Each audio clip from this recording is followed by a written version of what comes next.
Com a palavra, por 15 minutos, o deputado Daniel Silveira.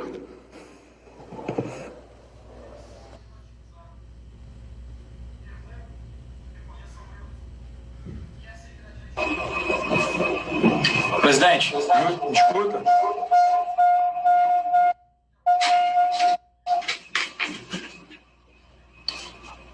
Presidente. De novo aí, saber se tem 2 microfones abertos, deputado Daniel, por favor. É o mesmo problema da outra vez. Eu vou zerar o seu tempo aqui, por favor. Presidente, tá me copiando, presidente? Estou lhe ouvindo. Deputado Daniel, pode falar, Vossa Excelência, com a palavra. Perfeito, presidente. Olha, eu vou dizer que em um ponto foi de grande valia ouvir a relatora, porque ouvir mais uma vez as palavras realmente me colocaram em uma posição de reflexão novamente. E vejo que realmente foram muito duras. Mas eu respeito a relatoria, mas discordo porque já me antecipei, disse que já me arrependi. E me arrependi de fato. Eu não estou aqui sendo demagogo ou hipócrita. E já solicitei aos nobres pares a desculpa, quem se sentiu ofendido, e também solicitei desculpas a todo o povo brasileiro que assim se sentiu também. Gostaria de refletir também com os nobres pares o seguinte: é um apelo, na verdade, um apelo, uma súplica, assim por dizer. Não relativizem a nossa imunidade parlamentar. Esse apelo não é por mim. Esse é muito mais amplo, talvez, do que qualquer um talvez possa vir a entender ou possa decodificar nesse momento. A relativização da nossa imunidade pode abrir precedências catastróficas no processo legislativo. Hoje, a instituição deputado Daniel Silveira se encontra dentro de um presídio pelo maior poder que um deputado detém. A imunidade material pela fala, ela não pode e não deve ser relativizada. Errou, reconheça o erro. Quer seguir adiante brigando? Continue brigando, mas sempre respeitando. Estou de acordo com o presidente Arthur Lira em sua primeira fala e também com outros deputados que pude acompanhar pelos olhares aqui nos vídeos. Pessoas que percebem, como disse e repito, o ser humano vai de 0 a 100 muito rapidamente. E eu troco de nome. Se nenhum deputado ou senador na história do parlamento tenha se equivocado e errado, ou tenha ido a conselhos, talvez por fatos mais graves, e se arrependeu e fora perdoado, fora interpretado, fora entendido. Então, tudo que acontece no parlamento, aconteceu comigo, pode acontecer com qualquer um dos senhores e senhoras. Não vai haver óbice para que se possa punir o deputado tão somente, talvez, por vaidade ou por perseguição política, recaindo sobre a harmonia dos 3 poderes, uma nova crise institucional. Mais uma vez eu repito, eu não tinha nenhuma no momento, consciência de que talvez as minhas falas reverberassem de maneira a construir esse tipo de cenário. Não queria isso. Se soubesse, naquele momento, que é um momento não de total consciência, porque quando você age na emoção, e vou fazer uma analogia pífia aqui talvez, que você vê crimes bárbaros contra a vida porque a pessoa perdeu o controle, o que não se compara ao que eu fiz, de maneira alguma, não me torna criminoso falar, embora estejam tentando levantar um tipo de narrativa para que eu me torne um criminoso, como parlamentar federal, e já me antecipei antes do relatório. Eu sei que o relatório foi feito antes da minha fala, portanto, motivado ali talvez por uma indignação momentânea, e acho que não haveria necessidade de trazer à baila novamente todas as falas, as quais já me arrependi. Repito, ouvindo as falas, percebi que realmente fui não somente grosso, foi grosseiro e impróprio, realmente, mas saindo da seara dessa interpretação emocional, hoje eu posso perceber, portanto, repito, a todo o povo brasileiro, que peço desculpas por ter exagerado na fala. Gostaria de ler, presidente, uma nova parte de um texto que acabei escrevendo aqui enquanto ouvi o relatório. Alguém, em algum momento, já se deparou imaginando a cena onde um parlamentar qualquer dá voz de prisão contra um magistrado por ato ilegalmente praticado? O mínimo exercício de apenas imaginar algo do tipo já nos causa uma sensação de aflição pois estamos cientes da rápida, imediata e eficiente repercussão que seríamos submetidos por parte do Judiciário. Podem se tecer todas as críticas àquele poder, mas jamais de não serem corporativistas. Eles se protegem e, por isso, têm tamanha força. O Legislativo, outrora, tinha tamanha força. E, por algum momento, ele percebeu que poderia ser subjugado. Isso é inadmissível por todos nós, parlamentares, pois o nosso poder não é um poder de carreira. Ele emana do poder soberano através do sufrágio universal, que é o poder do voto popular. Nada está acima disso. Jamais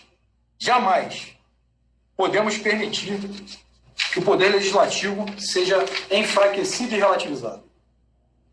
Percebe-se mais de uma ocasião em vídeos onde os membros aparecem discutindo calorosamente nos poderes, mas jamais, de maneira alguma, eles não se enfrentam.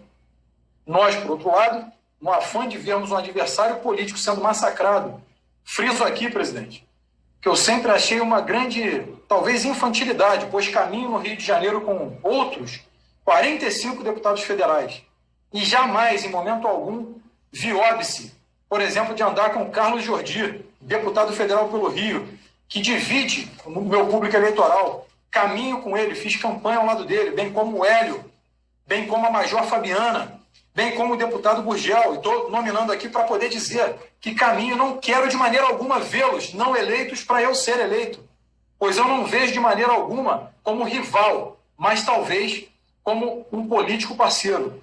Isso é um fato, está comprovado, e o senhor pode perguntar, ou qualquer deputado perguntar para qualquer um do nosso bloco, qualquer um.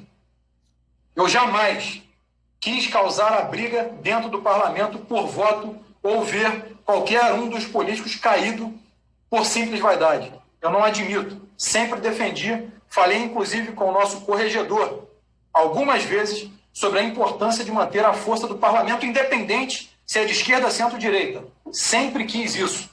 Claro que se pegarem as minhas falas em plenário ou em comissões, posso até ter exagerado no tom, mas como tantos outros deputados, mas sempre uma linguagem verbal, coloquial perfeita, uma ótima concatenação de ideias, e assim mantenho a minha palavra de parlamentar. Naquele momento do vídeo, eu estava defendendo um general, herói nacional, sobre uma cadeira de rodas, impossibilitado de se defender, e isso me comoveu e me emocionou de fato, porque como policial militar, e vendo tantos e tantos amigos de farda, irmãos de farda, tombando, inclusive do meu lado, em tiroteios, em patrulhamentos, segurar no colo um amigo com o cérebro aparecendo por um tiro de fuzil, eu não admiti, naquele momento, de maneira alguma, aquela crítica ao general Vilas Boas, que deu a sua vida, a sua saúde por esse país. Portanto, naquele momento, sim, eu estava apaixonado e fiquei indignado. E repito aqui, estava indignado. Se fosse hoje, 2 dias depois da fala, 3 dias depois da fala, com certeza eu não estaria naquele tom. Mas talvez indignado. E reconheci que eu poderia ter utilizado outros caminhos, outros adjetivos, outra articulação verbal. Repito que respeito a relatoria, mas eu discordo de trazer à baila para tentar emocionar novamente os deputados, para colocarem raiva em cima de uma situação, uma pauta já vencida, embora tenha se refletido em grande aspecto político essa prisão. Eu peço aos pares parlamentares que analisem não na seara emotiva, não na seara filosófica dessa questão, que foi o vídeo, que já expliquei que estava equivocado, e reconheço perante todos os brasileiros que se sentiram ofendidos, bem como parlamentares, deputados e senadores. Foi uma crítica, jamais um ataque, embora em tom elevado e desnecessário. Qual será o próximo passo, presidente? Quem poderá saber o que acontece daqui para frente? Um deputado que talvez exagerar na fala e imediatamente ser julgado por aquele momento, por aquela fala, e já preso, conduzido coercitivamente, ordenamento jurídico, todo o direito posto seria colocado em xeque. A Casa Legislativa, de todos os poderes, respeitando todas as grandezas, executivo, judiciário, o legislativo, em minha opinião, é o mais importante de todos, pois somos eleitos pelo povo e, portanto, por pressão popular, pelo pedido de ativistas, por grupos políticos, talvez possamos exagerar, ser movidos à ideia. Desculpem aqui o termo, talvez aquele diabinho que vem ao ouvido e fale, olha, faz isso e você na emoção vai e faz. Repito, vamos dizer ela 100 em menos de 1 segundo. O ser humano é falho.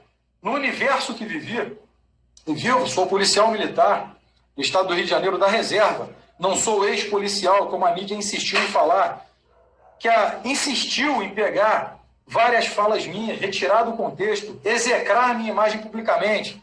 Eu assisti aquilo atônito por vezes e vezes durante todos esses dias, vendo a minha família sendo totalmente analisada. Foram à minha casa, expuseram meu endereço, foram na calada da noite. Exatas ilegalidades. Eu aceitei a Polícia Federal abrir o portão, ofereci café, expliquei da ilegalidade, partindo do pressuposto da legislação, da norma vigente do país, a Carta Magna, a nossa Constituição de 88, que ela é interpretável em alguns pontos, outros não. Disse ao policial, delegado, eu tenho prerrogativas parlamentares, a prisão está equivocada. Falei tanto do artigo 5º, uma cláusula pétrea. Falei do artigo 53, da emenda constitucional 35 de 2001, que robusteceu ainda mais a nossa amplitude da imunidade material. Mas ainda assim, aceitei ir até a sede da PF, acreditando na casa, e soube, naquele momento, que eu tinha exagerado em minhas falas. Quem garante que o próximo desafeto da Corte Suprema não terá seu mandato cassado de ofício? Não adianta dizer que isso seria impossível em função das disposições constitucionais, uma vez que, como já antecipei, os procedimentos são de seara política e não técnica. Quem, em sã consciência, vislumbrou a possibilidade que um dia um parlamentar seria posto em prisão por expressar, por mais equivocada que seja, a sua opinião? Ou seja, se eu me equivoquei e não tenho direito à fala, o direito ao arrependimento, o direito ao reconhecimento daquele equívoco, de nada servem as leis, presidente. De nada serviria, então, o nosso poder legislativo, bastava o judiciário, ele decidiria tudo. Para terminar, presidente, eu retorno aqui à fala da nobre relatora. Eu desafio qualquer pessoa a procurar que eu defendi o fechamento do Congresso ou do STF. Eu defendi, sim, em alguns momentos também, muito apaixonado, que uma nova nomeação fosse feita por conta de decisões exageradas por parte daquele em que toda a população contrária ia. E essa mesma população que me elegeu me cobrava. Portanto, naquele momento fica muito complicado. Você fica entre a cruz e a espada. O que faço? Defendo os interesses do meu eleitorado, pois aqui estou para isso. Portanto, naquele momento, presidente, as falas foram sim duras, exageradas. Acredito sim que hoje outros adjetivos podem acompanhar qualquer tipo de live que eu tenha feito, embora agora não seja possível, pois o meu direito à fala foi cassado, pois todas as minhas redes foram deletadas sumariamente. Não há nada mais grave que isso, presidente. A partir desse ponto, eu concordo totalmente com o presidente Arthur Lira, em que ele disse que uma nova fase se inicia, em que os parlamentares dever-se-ão se respeitar e respeitar a fala do outro. Debatem-se as ideias, continuemos a democracia, uma vez que exagerado, se deu a oportunidade a qualquer parlamentar, seja de esquerda, centro ou direita, que acabe essa desunião por um bem total de 210 milhões de brasileiros.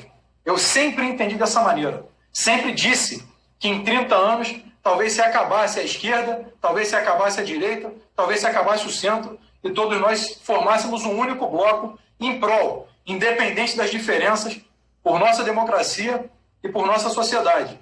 Sempre defendi isso publicamente. Jamais vi como inimigo qualquer político.